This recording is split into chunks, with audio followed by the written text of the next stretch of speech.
നമസ്കാരം. പിറവത്ത് ചൊവ്വാഴ്ച രാവിലെ സ്കൂളിലേക്ക് പോകുന്നതിനിടയിൽ കാണാതായ അർജുനെ കുറിച്ച് 2 ദിവസം പിന്നിട്ടിട്ടും ഒരു വിവരവും ലഭ്യമല്ല. പിറന്നാൾ ദിനമായ ഇന്ന് ആഘോഷങ്ങൾക്ക് വേദിയാക്കേണ്ട വീട് ഇപ്പോൾ പ്രാർത്ഥനയിലാണ്, ആ കുഞ്ഞിനായുള്ള തിരിച്ചുവരവിന് വേണ്ടി.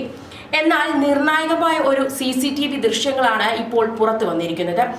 കുട്ടി സ്കൂളിൽ നിന്ന് മറ്റൊരു വീടിന്റെ സമീപത്തേക്ക് എത്തുന്നതും തുടർന്ന് ധരിച്ചിരുന്ന യൂണിഫോം മാറ്റി ബാഗിൽ കരുതിയിരുന്ന ഡ്രസ്സ് ധരിച്ച് അവിടെ നിന്ന് പോകുന്നതുമാണ് ഈ CCTV ദൃശ്യങ്ങളിൽ ഉള്ളത്.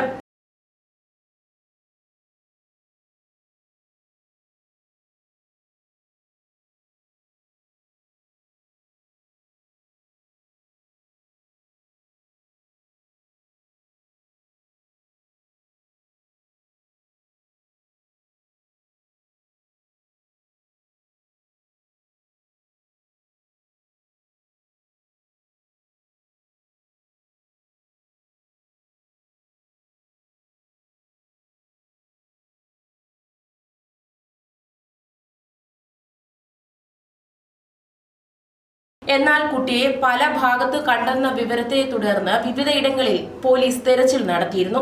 എന്നാൽ കുട്ടിയെ കണ്ടെത്താൻ സാധിച്ചിട്ടുമില്ല. കുട്ടിക്ക് ചില പ്രശ്നങ്ങൾ ഉണ്ടായിരുന്നുവെന്നും പോലീസ് പറയുന്നു.